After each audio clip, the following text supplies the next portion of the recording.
Finally, I had the beach house all to myself for an entire month. A summer of sunbathing, parties with friends, and bonfires on the beach was headed my way.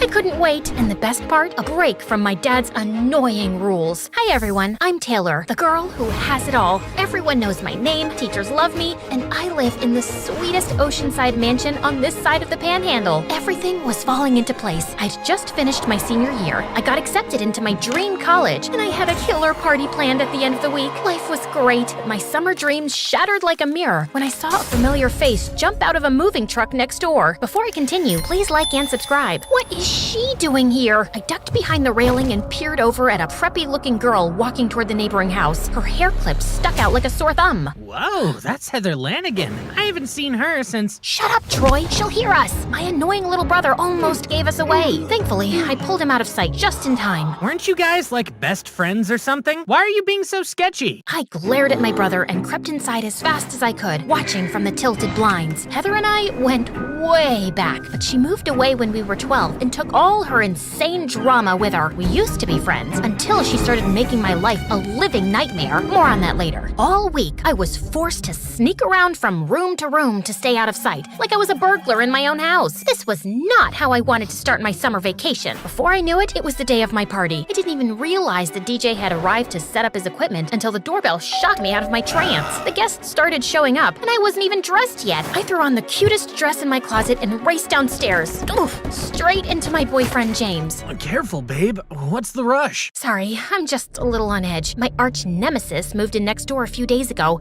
and I'm pretty sure she's plotting my demise. You mean the tiny little girl on the swing over there? Sure enough, Heather was outside swinging innocently with a lollipop in her mouth like Lord Voldemort with pigtails. I didn't buy her act for a second. Don't let her size fool you.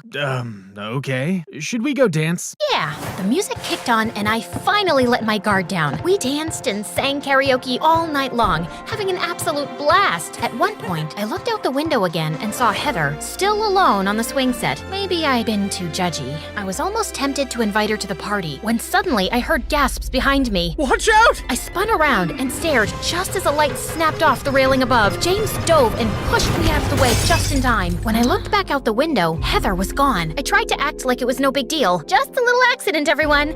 No need to stop dancing. But the truth is, I was shaken up. Did Heather do this? Even if she did, I knew there was no way anyone would believe me. After all, no one did the first time she tried to ruin my life. So, about that. Growing up, Heather and I were best friends. We loved all the same things. Fashion, parties, the beach, obviously the beach. But we were also straight-A students and in all the school clubs. My dad wouldn't let me do anything without adult supervision, so I used to always drag my mom to our hang sessions because she was less strict. And Heather would bring her dad since he'd recently sold his company for like $1 billion and suddenly had a bunch of free time. Then one day, Heather's dad left. Not long after, my parents got divorced too. Heather's dad moved to Europe to start a new business, and my mom moved to the rainforest to find herself. Guessing all she found was bug bites and poor cell service. It was one more thing Heather and I had in common, except not fun like the others. But instead of bringing us closer together, Heather changed. She stopped answering my calls, started playing cruel pranks on me, and even spread a rumor at school that I peed myself. Pro tip, do not drink lemonade with white pants. Learn from my mistakes, people. One day, she started telling everyone I'd ruined her life. And when I stuck up for myself, Heather turned on the waterworks and no one believed me. I understood her being sad.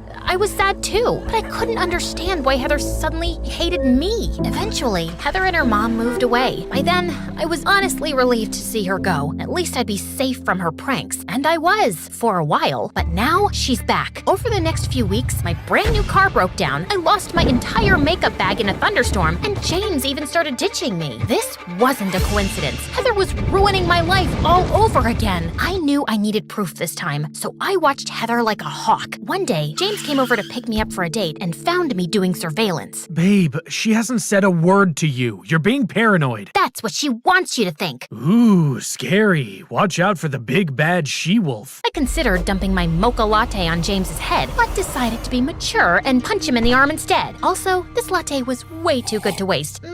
Mocha. I headed out, not waiting for James. I took one step off my porch when suddenly a tidal wave of bright blue paint rained down from above, covering me from head to toe. Still think I'm paranoid? Didn't your dad have the house repainted before he left? The painters probably forgot the cans. You live in a dream world of lies and unicorns! I quickly rinsed off and changed so we could make our reservation on time. I wasn't about to miss out on a meal at the most exclusive restaurant in town just because of the Wicked Witch of the Panhandle. When we arrived, I was so excited. But before we could even walk into the restaurant, the hostess came out and stopped us. I'm sorry, miss, but the entire restaurant has been rented out for the evening. What? We had reservations. Someone came and offered to buy out all of the tables. It's out of my hands. I had a sneaking suspicion I knew who that someone was. Before the hostess could stop me, I barged inside and glared at the center table. There she was, seated and sipping her lemonade with that stupid, innocent smile. Oh, hey, Taylor. My uncle bought the place out for me tonight. Who knew you could do that? It was our first time being face-to-face in 6 years, and I was speechless. You know, I didn't expect to see you here. You seem more like a fast food kind of girl. But you, James, a pretty boy like you can do better than this trash.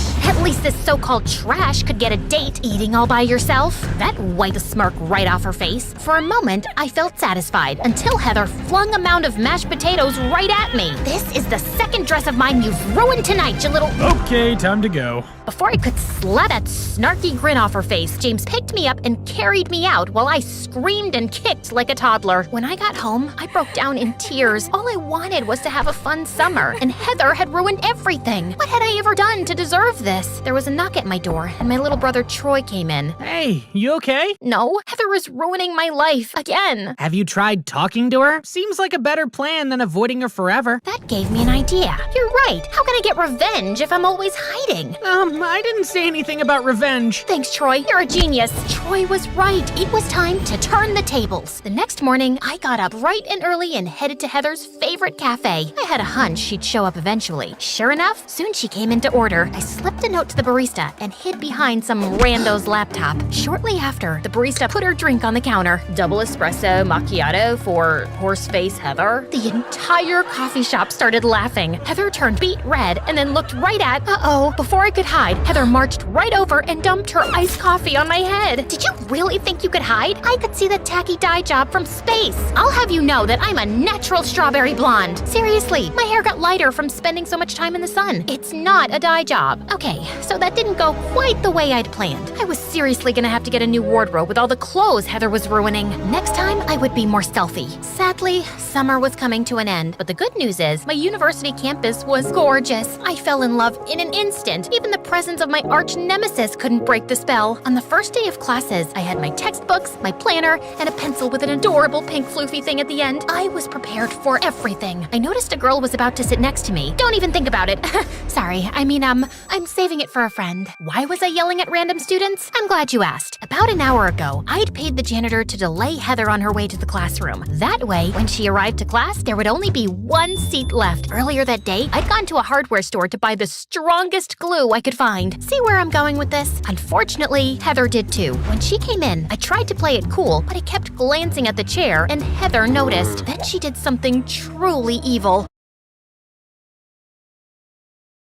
She did something truly evil. Hey, your name's Kiki, right? Would you mind taking this seat? I'm nearsighted, so I like to sit close to the front. As that girl Kiki came over to take the seat, I panicked. Pranking Heather was one thing, but embarrassing this random girl was another. She was about to sit when suddenly I shoved her out of the way and sat there myself. Sorry, I just realized my great-grandmother sat in this seat when she was my age. It's kind of a sentimental thing. You get it. She didn't get it. But whatever. At least I'd saved her from humiliation. Unfortunately, I couldn't say the same for myself. When it was time to leave class, I tried to stand carefully, but the glue stuck to my jeans and ripped a hole right in my butt. What's wrong? Did you pee your pants again? If I did, this would be the first time. It's hard to come up with a good comeback when there's a giant hole in your pants. All of my pranks were backfiring. Clearly, I needed to make better plans. So this time, I did. I spent all week preparing for the most epic prank ever. I gathered 6 chickens, 25 jars of honey, glitter, and a human-sized net. Don't ask. Then I hid in a bush with my binoculars and waited for Heather to get home. I see you decided to be mature and talk things out. Exactly. Thanks, Troy. I am mature. Troy rolled his eyes and went inside. A little while later, I saw headlights approaching, and Heather pulled into the driveway. Everything was ready. Heather was finally gonna get a taste of her own medicine. But when she got out of the car, she was on the phone, and I noticed she was crying.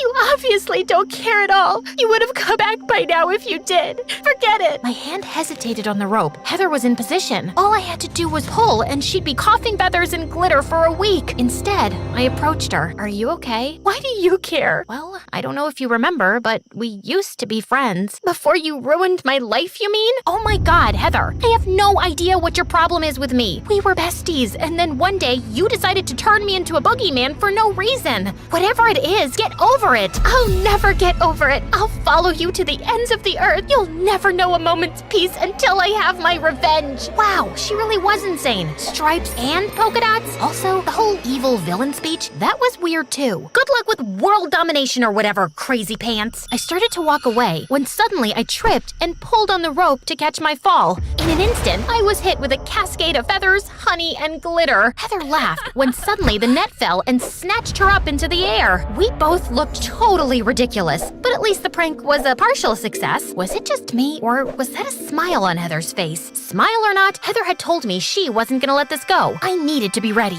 A few weeks went by with nothing happening. I knew Heather was trying to lure me into a false sense of security. She must be planning something big. There was a big fall festival coming up. Even though I was a total summer girl, I loved the changing leaves, crisp autumn air, and pumpkin candles. I couldn't wait for the festival, and that's why I knew Heather would make her move there to ruin it for me. The day of the festival, I was on high alert. Babe, why do you keep checking your makeup? You look great. I'm not checking my makeup. I'm watching my 6. Then I saw her, hiding behind the donut stand. That's it. I've put up with your stupid little games all summer, and clearly you're not growing up anytime soon. I'm breaking up with you. Also, I lied. Your makeup doesn't look great. You take that back. Have fun being at the festival all alone, loser. Hey, pretty boy. James and I turned at the same time. Suddenly, Heather dumped her pumpkin spice latte on his head. He was about to scream when I took my candy apple and jammed it into his mouth. There, definitely an improvement. Agreed. James stalked off furiously, and Heather and I laughed. You stuck up for me. Well, we did used to be friends. Heather, I'm not lying. I really don't know why you started hating me. You really don't? You set your mom up with my dad. He left my mom and moved to the rainforest with your mom. I was shocked. Heather, I didn't even know they were together. I thought your dad was in Europe. And why would you think I set them up? You used to always bring your mom to our play dates and then leave her alone with my dad because she was less strict than my dad. I wasn't playing matchmaker. I was 11. To my surprise, Heather hugged me. I'm sorry. Listen, your brother came to me last night with tears in his eyes. He begged me to stop. I enjoyed it, but yeah, it was sad. He what? Listen, he's right. I never should have blamed you. It was so hard, and I guess focusing all my sadness and anger on you was easier than dealing with my broken family. I know you had your own struggles too, and I'm sorry if I made things worse. I missed you. I missed you too. I have to go and kill my brother, so come here. What do you say we focus on a couple of those cinnamon donuts?